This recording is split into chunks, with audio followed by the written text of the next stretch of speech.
Okay, well, we're going to get started. So you guys want to give this one a go? Yeah, I can start. So it looks like in Hey, this, Lindsay, do you want me to go? Because I'll go on this one. Is that okay? yeah, sure. Go ahead, Audrey. I'm just because I'm gonna have to drive to the VA. So I don't Oh, yeah, go ahead. Okay. You can't do it when you're driving? I mean, the effectiveness of me doing it right now is probably going to be just as good as if I was doing it in the middle of my drive, to be honest. So I don't believe that. You'll be good. You'll be good. Okay, so I'm seeing, it looks like a shave biopsy.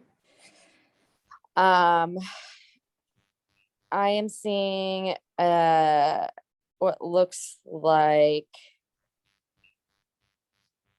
my guess is that it's going to be neoplasm. I'm not seeing like much inflammatory cells or anything, or like at like this level or anything. No, you're right. This is a neoplastic process. Exactly. Sometimes we sort of lump everything into inflammatory neoplastic. If it's like a hamartoma, you can think of that as a neoplasm. It may not actually be a true neoplasm, like in the way that we think of like a basal cell or something like that, but it's not inflammatory. So it's a growth, if you will. Okay.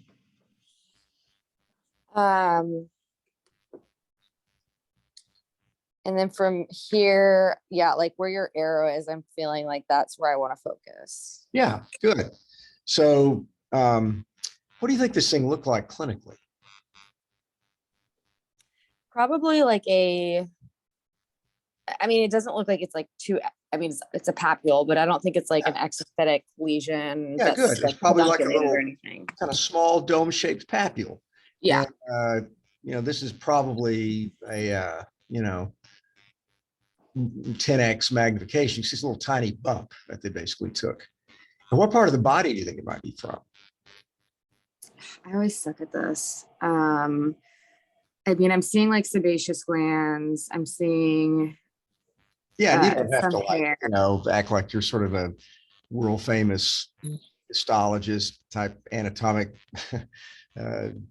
anatomist, but you can kind of get a general's idea. If there's sebaceous lobules and dilated vessels like that, probably the face, head okay. kind of stuff. So good.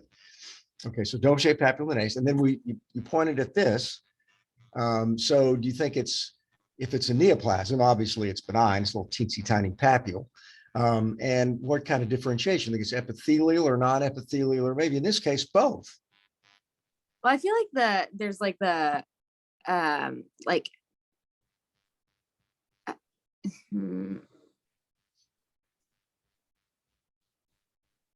what I'm trying to figure out is that like a reaction around it is like because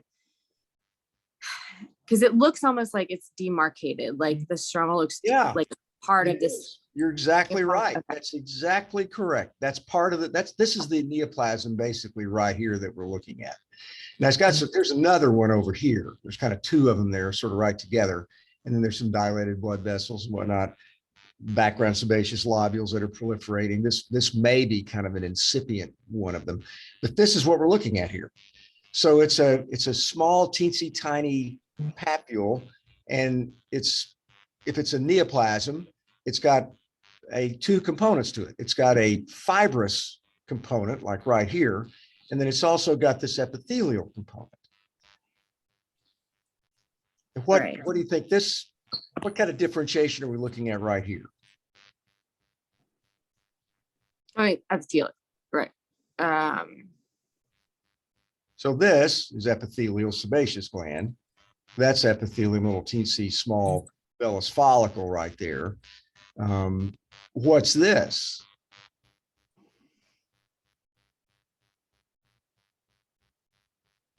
Is it closer to this or this? Sorry. But like, it looks more like if I'm gonna guess, like I feel like there's a little bit of like I would guess more like towards the like a glandular. Yeah, well, it's a little miniaturized hair follicle. It's a Nope. tiny Swing at this. hair follicle. It's like this little guy here. It's like a little tiny follicle. And we always think of three parts of the hair follicle. We think of the infundibulum, the isthmus, and we think of the inferior portion. But there's a very important part right around the isthmic part, just beneath the follicle, the infundibulum, and then where the inferior portion begins. That's known as the mantle zone. And that's kind of where all the action is. That's really kind of a stem cell area that sometimes those cells they form a little bulge there, and they actually will end up forming an apocrine gland. Sometimes they'll end up forming a sebaceous gland. Sometimes they, they'll form, sometimes they form a little hamartoma like you see right here. And they actually end up getting you this little sort of primitive it almost looks like a little mini hair follicle that didn't really form. And then when you look at a hair follicle, it's comprised not only of the epithelial component, but there's also a periepithelial sheath around it, a fibrous sheath around the hair follicle. And so this is a hamartoma that involves both of those. So it's got a fibrous element to it, and then it's got this little primitive follicular element to it. And this is all kind of a little, hamartoma going on at the level of the mantle zone of the hair follicle. So do you have any idea what this neoplasm is, this little benign hamartoma is here? Honestly, like to name it, no. I am so bad. Well, I think I can guide you through it. So if we wanted to give it a name and we wanted to start here, what might we call that? If we wanted to start in this part, what does that look like? Like a fibrous tissue. Yes, fibrous. So we might say fibro. And then if we wanted a name, because based on this, what would we maybe call it? It says a little miniaturized hair follicle right here. So we call it follicular. Fibrofolliculoma. Okay. A fibrofolliculoma, right? So 1 + 2 is not, it's not rocket science. But so what disease do you get a fibrofolliculoma in? A lot of fibers. Is that a Bert? Yes. Hog? Okay. Yes. Bert-Hog de Bay. Bert-Hog de Bay. So this is a fibrofolliculoma that you see with Bert-Hog de Bay. And it's actually, the interesting thing about a lot of these hamartomas is that they actually have both an epithelial and a connective tissue component to them. So it's not uncommon to get two different components. You look at nevus sebaceous, for example, that's got a lot of epithelial component, but if you just kind of shave off the epithelium of nevus sebaceous, it doesn't cure the patient because it grows back, because there's also a soil component in addition to the the growth on top of the soil. You got to have the background stroma, which is part of the nevus sebaceous hamartoma as well. So this is a similar kind of deal. It's a neoplasm involving both the epithelial or follicular elements as well as the perifollicular connective tissue. And it's kind of got this pretty characteristic, it's kind of in a relatively dense fibrous stroma. It's not loose and mixoid like the stroma you see around a basal cell carcinoma. Notice that there's no clefting between this, like we see with the basal cell carcinoma. So this is fibrofolliculoma. There's two other lesions that are associated with that. They're really the same lesion. In other words, if you just get mostly fibrous with a little teensy tiny strand of epithelium left, that's either going to be a trichodiscoma or a perifollicular fibroma. And they're probably really all the same lesion, just they kind of look a little bit different. So that's kind of important to know that from the standpoint of Bert-Hog de Bay. This is another lesion. Okay. And this one is kind of cut in cross section, but this one had a lot of little miniaturized follicles here. And each one of these is surrounded by this kind of fairly prominent stroma. This is sort of a trichofolliculoma cut adjacent to the central cyst. The trichofolliculoma's got a little cyst with these little miniaturized hair follicles that are radiating from the central cyst component of the lesion. So this is off to the side of it, but you can see that these follicular neoplasms, they pretty much commonly do have this stroma that you see with it that's more fibrous as opposed to fibromucinous. And that's helpful. It's not a criterion for the diagnosis necessarily every time, but it's a helpful finding when you see it, because you don't usually get clefting between the epithelium and the stroma in these lesions as opposed to a basal cell carcinoma where you do. So that's a trichofolliculoma kind of cut to the side. Okay, let's give this one a go.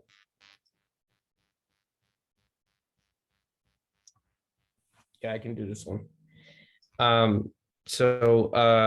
Looks like we have a I mean, I'm thinking this is probably malignant. Sorry, it's not inflammatory. It's some proliferation of cells here. This is likely it's a eosinophilic, well encapsulated. So you think it's a neoplasm? Yeah, it's a neoplastic process that it's yeah. So I'm seeing an eosinophilic ball of cells in the dermis. I don't think that I can say much more at this point. And Well, you probably you can. So do you think it's epithelial or non-epithelial? it's probably not a Good, epithelial. good. And at low power, that's fine. You can say probably this, because you're going to confirm it when you go to higher magnification. That's perfectly fine. You're at low power. Sometimes you can make an instant diagnosis. If you see molluscum bodies at low power, you just move on to the next case. You see herpes virus affected cells, you're gone, you're finished. You don't have to waste time on it anymore. But if it's something like this, you say, well, yeah, it looks like it's probably non-epithelial, non-epithelial. Sometimes you can get spindle-shaped cells in an epithelial neoplasm, like a squamous cell, spindle cell, squamous cell. So we're not sure, but you're right. At low power, it seems like it's probably going to be non-epithelial. It certainly doesn't look like any typical epithelial structure. And it's interesting. You said it looks kind of well circumscribed. I agree, but it's got a. This is a pretty low power view, and it's a pretty big specimen. So it's large, and it's kind of bottom heavy. So you said at low power, you thought it was malignant. So why did you say malignant? Sorry, I meant neoplastic. I don't think I mean, it looks very well encapsulated, and it looks like it's probably completely removed. So I favor benign, but it Might may be benign. Yeah, I agree. It could be benign, but it does have a couple of features that are a little bit weird. It's bottom heavy, which that kind of makes you say, well, you be careful, because bottom heavy neoplasm sometimes be malignant, even though they kind of look well circumscribed. It's a little bit asymmetrical. If you draw a line down the middle of it, I mean, this little piece over here is kind of sticking out versus over here. So, so it may be benign because it seems to be well circumscribed, but it's got a couple of criteria that we wonder at low power, maybe we're going to make sure that it's not malignant. This may even be some necrosis on moss in here, which is another feature of benign, of malignant rather. So we're going to higher magnification. Let's see what kind of differentiation we are exhibiting. And you notice at low power, it kind of seemed to be kind of reddish. And why do you think it's reddish? So I'm seeing what looks like maybe like cigar shaped nuclei. Yeah. Lined up, and then some of them are in cross section, and some of them are longitudinal. Good. So kind of makes me think of like, I mean, there's a whole differential, but like leiomyoma, like leiomyosarcoma, angiomyolysarcoma, that type of pattern. So basically, just kind of go backwards, more generic muscle. Yeah. Do it. Okay. And then there's two types of muscle, right? There's smooth muscle, well, there's three: cardiac muscle. We're going to hopefully to see that in the skin, but smooth and skeletal muscle, which we hardly ever see skeletal muscle neoplasms in dermatology. So it's almost always smooth muscle when we're looking at muscle. And there's probably really only 2 or 3 spindle cell non-epithelial neoplasms you need to know about. So muscle's one. What are the other 2 basically? Like AFX. Yeah, but more generic. So what's the differentiation in an atypical fibroxanthoma? It's Just think of the cells that have become malignant in that. They're obviously not muscle cells. Neural. Neural's the other one. Those are the Yeah. those are the three major ones. Mhm. But the one that you're missing is the center one there. What else lives in your dermis normally here? So we're going to go back up. Fibroblasts. Yeah, good. Fibrohistiocytic. So those are the three major spindle cell non-epithelial neoplasms that you need to know. There's some others, but we're not going to, waste a lot of energy and time on that unless you want to become a dermatopathologist. So basically, if you're looking at this lesion, it's spindle cell. You say, well, is it going to be muscle, nerve, or fibrohistiocytic? And then you're going to say, and then we're going to look at scroll around and say, well, we think it overall, it kind of architecturally looked benign, but we start looking and, we see some pleomorphic cells here. They vary in size and shape. We've got some mitotic figures in here. We've got about 2 in this field and maybe another one over here. So maybe it's actually becoming malignant. And one sort of feature of these soft tissue neoplasm, that case that you guys presented last night at the conference, I thought was an interesting case of that DFSP, is if you look at soft tissue lesions, sometimes they're so-called multiphasic. So you'll biopsy one area and it looks bland or benign. You biopsy another area and it's obviously a zone of malignancy. So they're not like a basal cell where you get a few small cells and then they turn into a nodular basal cell, or like a malignant melanoma that starts off with a few atypical melanocytes in the epidermis, then ends up with nodular melanoma. These things start out often as benign lesions and they sit there for many years and then they degenerate into cancer. Or you'll get a lesion that's got a diffuse spindle cell proliferation, and then suddenly, like a DFSP, an area will kind of undergo another second hit, and then it becomes a fibrosarcoma, and then it becomes much more aggressive. So that's why when you're dealing with soft tissue, you have to think more of geography. You have to say, well, we're going to look at this entire thing, or we're going to take sections from the whole thing, because we want to make sure there's not zones in which it's become more cancerous, more aggressive in those areas. So this lesion probably started off as a benign leiomyoma. So I think in some areas, it doesn't look very atypical, right? Like that right there, that's pretty, typical appearing leiomyoma. Other areas though, you can see there's zones of pleomorphism and some spindle shaped cells that are quite vary in size and shape. There's quite a few mitoses. So this is an example of a leiomyosarcoma that probably started off as a leiomyoma and just developed a sarcomatous area within it. So they're kind of a different animal than just looking at typical garden variety derm path cases. So if you weren't sure of the differentiation here, you obviously could do immunoperoxidase stains. But the most important thing is you've been through this, you've analyzed it well, and you'd want to say it's spindle cell. It looks benign architecturally, but we scrolled around, we found some areas we think has degenerated into cancer within the lesion. And then if we're not sure of the differentiation, then you can do immunoperoxidase stains. And those are the three main ones that you want to distinguish. So obviously, the markers, smooth muscle actin, desmin, if you want to add it to this, would be positive. S100 protein, SOX10 for melanocytic or neural differentiation. And then I like CD10 quite. It's a good stain for fibrohistiocytics. We're using that for AFX today. So this is a leiomyosarcoma, probably that arose from originally a regular garden variety leiomyoma. And so this is another soft tissue neoplasm. So low magnification, you can see it's very diffuse, top to bottom, side to side, everything's involved here.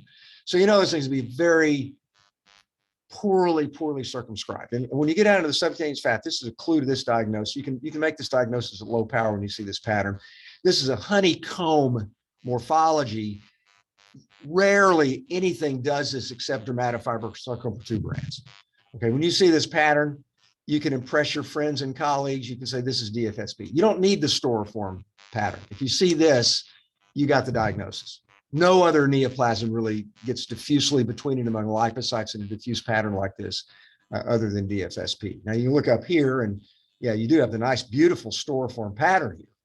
And you don't really need a CD34 stain here. You can do it if you want to, if you like to sort of charge patients extra money, but this is a classic DFSP.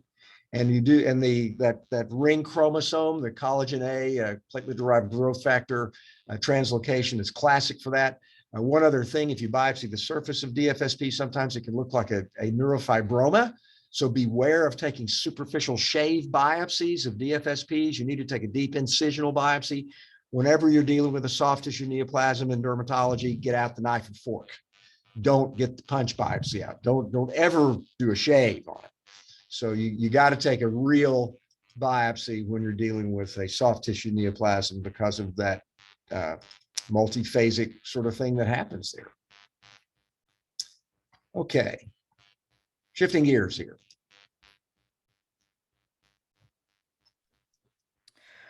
All right, I can help with this one. So here we have a punch. It looks like there's multiple hair follicles. On this side, it looks like there's only one, but on the right piece, there was a few. There's a infiltrate in the superficial and like somewhat kind of going down to like mid dermis, not super. I mean, I guess I would maybe call that deep still. I probably wouldn't actually. I think it's more superficial and mid. Deep. We like to get out of these blood vessels. Yeah. Usually a denser infiltrate. Sometimes this process can be superficial and deep. So let's look at. We got two parts of this, which is good because they both show two different things. This is helpful in this diagnosis. What part of the body do you think you're on here? I was thinking maybe head and neck. Yeah, good. Face, actually, in this case. And that's helpful. I mean, some diseases, I mean, you can really narrow down diagnoses dramatically sometimes depending on what part of the body you're on. So what Pat, you said superficial, mid, perivascular, what kind of infiltrate are we looking at here? It looks granulomatous to me on this one. Superb, excellent. Histiocytes predominate here. Good. And it looks like over here, what pattern are we looking at? here it looks more mixed. But remember, there's one other pattern in the 9 major patterns of inflammatory disease. What are we looking at here? Well, that looks kind of like, oh, I see what you're saying. Yeah, it looks like there's more spongiosis in the epidermis. Like there's, I don't know if this is like a pustule. What's this thing? A hair follicle, or where you might. Yeah, it's a hair follicle. That's probably also a hair follicle. It's probably just off to the side of it a little bit. And so what have we got here? It looks like a lot of neutrophils. Yeah, you got a follicular pustule. So we got a pustule, follicular pustule, and then we've got a granulomatous process here. Do those kind of fit together? Yeah, that made me think of, and I also thought I saw some eosinophils too, not here, maybe, oh, maybe there's some there on the other slide, but oh yeah, there's some. Not a lot, but there's mostly histiocytes predominated with lymphocytes. There's a couple of eos, but there aren't a lot. So that kind of made me think of granulomatous rosacea. Good. Excellent. That's exactly what it should make you think of. Very, very good. That's exactly what this is. So the face helps you, right? You're not going to see this on somebody's trunk. The follicular pustule helps too, right? Because rosacea can give you multiple different histologic reaction patterns. What are some of the forms of rosacea? So we got 2 forms here. We've got papulopustular rosacea. We've got granulomatous rosacea. What are a couple other forms of rosacea? You could just have ET type with just, kind of like telangiectasias. Yes, good. The telangiectatic type of rosacea. What's guess, one other one that we get sometimes?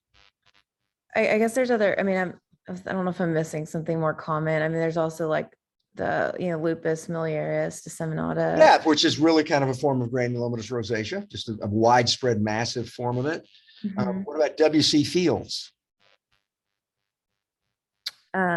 Yes, I guess I'm not as familiar. What did you say?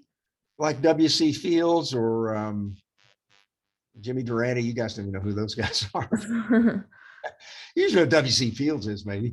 Rhinophyma, the finest forms of rosacea, right? Like metaphyma, the Morbihan's disease, the solid facial edema version of rosacea. So those are all different manifestations of rosacea. Perioral dermatitis, which looks like granulomatous rosacea. So this is just a nice example of rosacea. And one other thing about rosacea, what's one thing you have to be concerned about when you get this pattern, little sarcoidal granulomatous here, maybe a tiny bit of caseation degeneration, but it's mostly epithelial histiocytes. What's in the differential of this that you have to at least be aware of when you see a granulomatous lesion Yeah. on somebody's face? Well, I guess like with any, I mean, like sarcoidal granulomas, like you always Yes. want to rule out infection as well. You want to rule out infection, but you really want to also rule out sarcoid. So Mhm. sometimes I you want to make see. sure that the patient doesn't really have true sarcoidosis, because obviously you get those papular lesions around the nose and the face. So if you see a sarcoidal granulomatous dermatitis, you want to always think about real sarcoid, not just granulomatous rosacea. So just pulling a rabbit out of my hat, guess what we happen to have here in contrast? So what's the diagnosis here? Those look like sarcoidal granulomas. Yeah, this is sarcoid also. This is interesting because this is a sarcoidal granulomatous reaction to tattoo pigment. You see the tattoo pigment in here?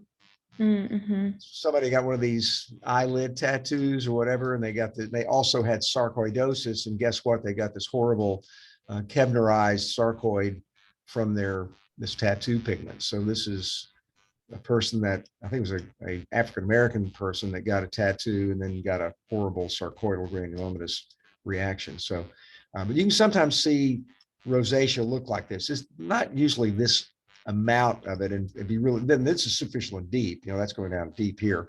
And this would be a nodular infiltrate with sarcoidal morphology. It's histiocytes here. So that's a nice example of sarcoid to kind of contrast with that. Okay. All right, who wants to give this one a go?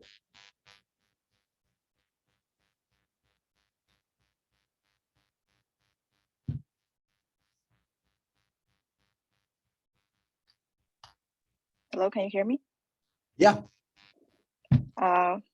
Looks like we have multiple deep shaves. And Well, I see a lot. wait a second. Or punches. You've been in the surgery clinic before, and you've Oh, done lots of incision. biopsies in your long Incisional or career excisional. now.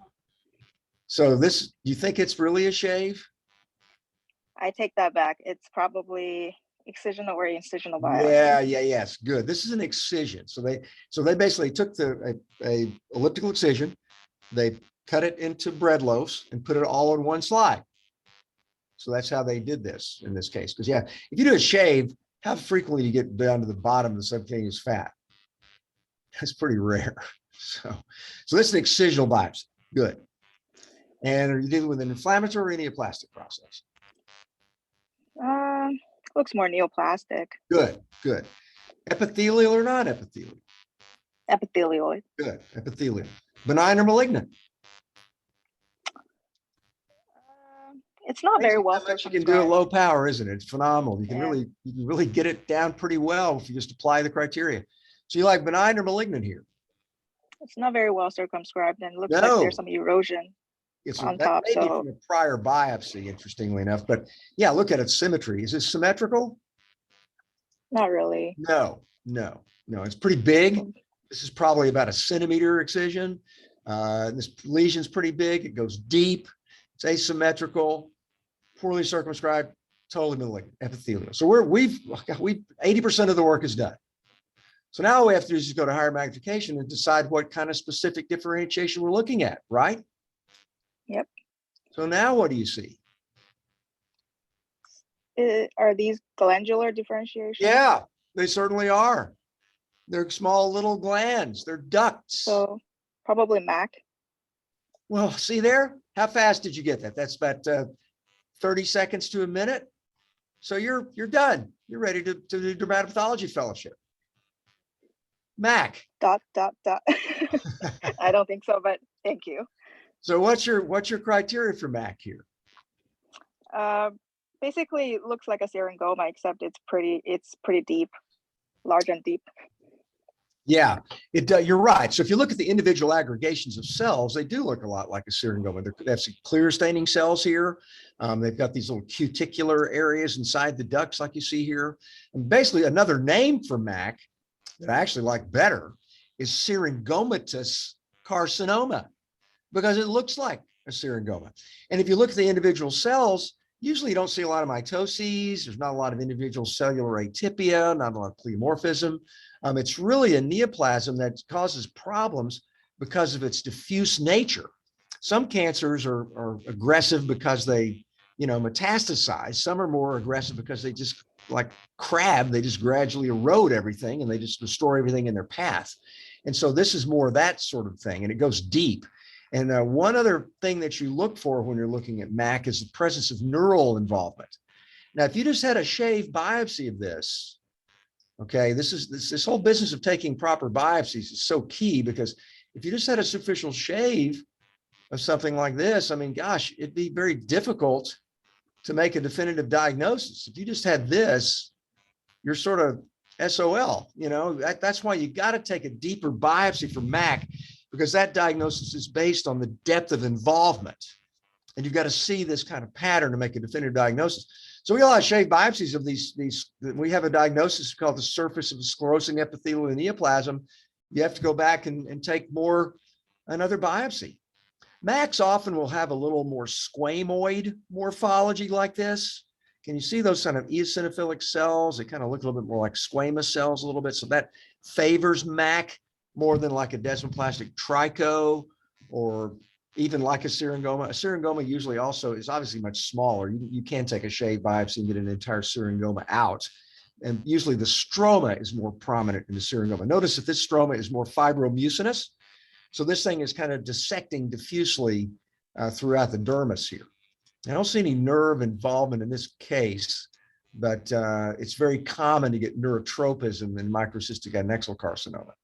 So I'm not going to belabor the differential diagnosis of the sclerosing epithelial neoplasms, but you need to know that, and you need to know that you need to take a good deep biopsy in order to make a definitive diagnosis, or you won't get a definitive diagnosis on it. And there's no stain that helps. Everybody says, oh, you can do a P63 or, this and the other, or, looking for Merkel cells or CK20. I've never found any of the stains to be helpful. And the other differential that sometimes comes up is the difference between metastatic a ductal carcinoma like a breast cancer in this, that usually that's not that difficult of a diagnosis, especially if it's diffuse like that and it extends to the surface. Now, here's another sclerosing epithelial neoplasm. And notice the stroma here. Can you tell the difference between this stroma and the one we just looked at in the MAC? See how fibrous this stroma is? These are more basophilic cells. There's calcification here. There may be some little small duct-like structures at the top of the calcification. This is a desmoplastic trichoepithelioma. It's different than a MAC. So it's got a different morphology. It's got the calcification, it's got a different stroma. These do not get neurotropic involvement. So, this is a definitive diagnosis here also. We don't need to stain this or anything. We would diagnose this as a desmoplastic MAC or a microcystic desmoplastic tricho, and then just move on to the next case. It's different than MAC. It's different than basal cell. It doesn't have the clefts between the stroma and the epithelium here. Okay, so it's our last one before we leave for the holidays here.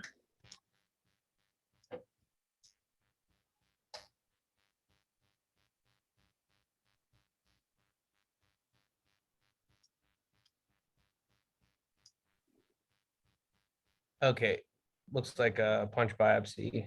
And kind of low power, looks pretty banal. Yeah, I you're agree, it seeing does. some patchy, will look like perivascular, inflammatory infiltrate. I mean, at a low power, it looks pretty like dark purple blue. So maybe like lymphocytic. Good, excellent, perfect. Yeah, I agree with you. I agree with you. And there's something kind of weird about these areas a little bit. So I'm not sure what that is, but something's kind of abnormal here, right? Well, it's a little bit schmutz versus like calcium. I don't know, but it's hard to tell. I like schmutz. My former professor used to use that word a lot. He was Jewish and he spoke Yiddish at the microscope. So he would educate us guys, goys, about Yiddish a lot of times. So yeah, he used to say schmutz all the time. So I was in a schmutz here. but it may be something other than that. Mm. Hmm. Yeah, kind of a head scratcher a little bit. So we have the lymphocytic infiltrate over here.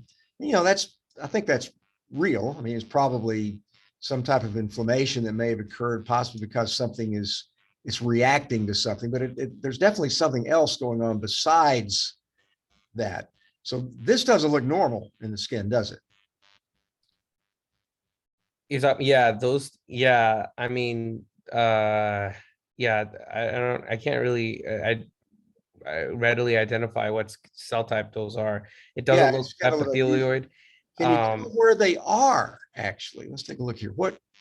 Look here, there's a little space right there, and maybe that's lined by endothelium.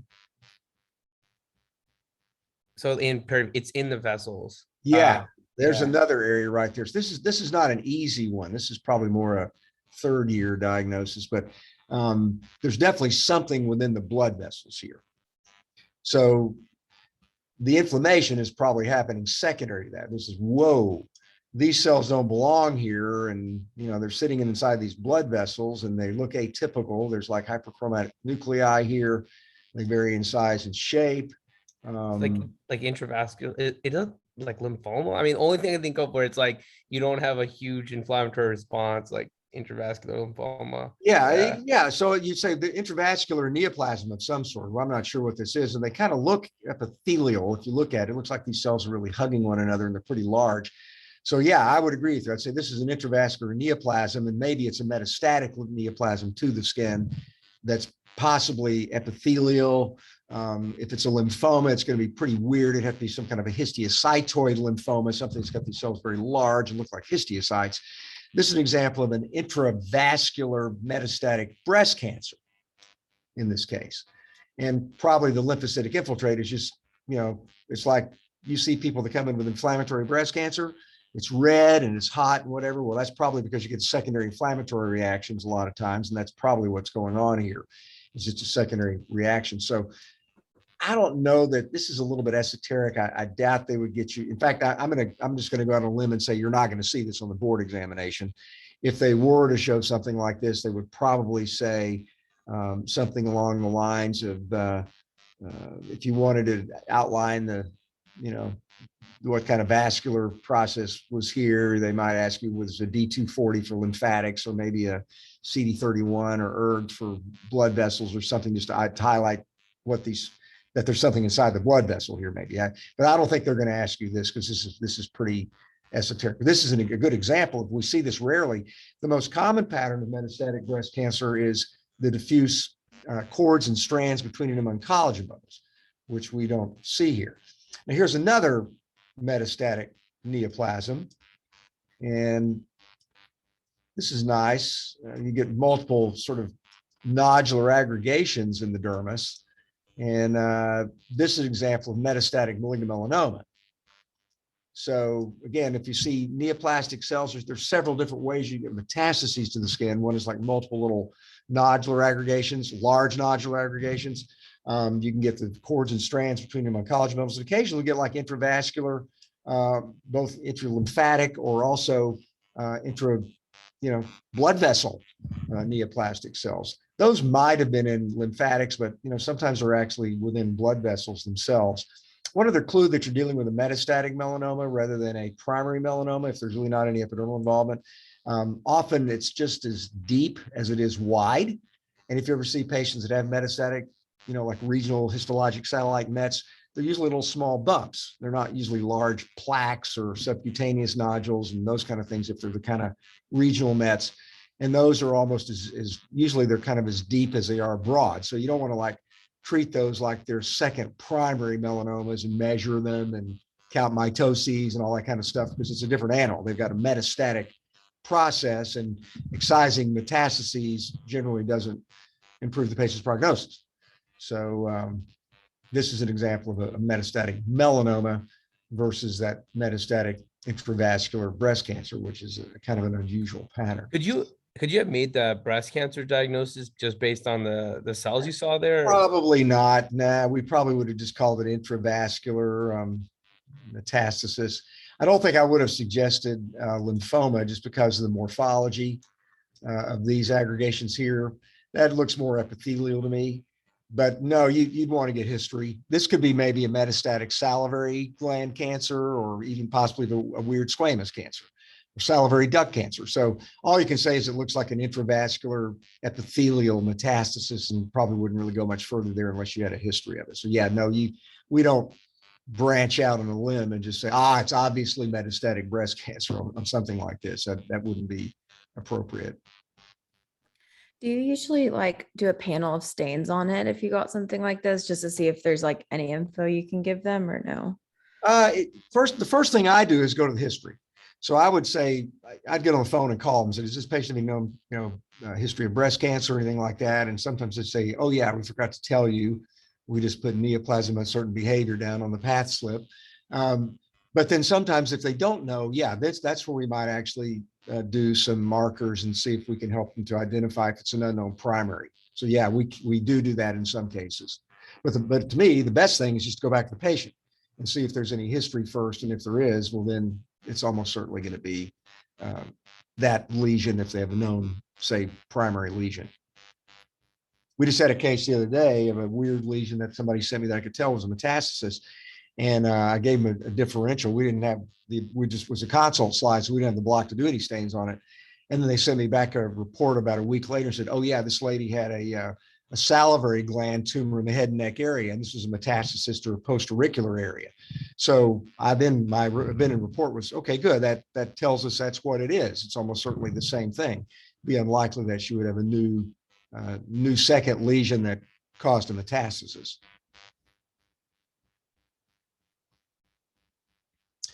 All right.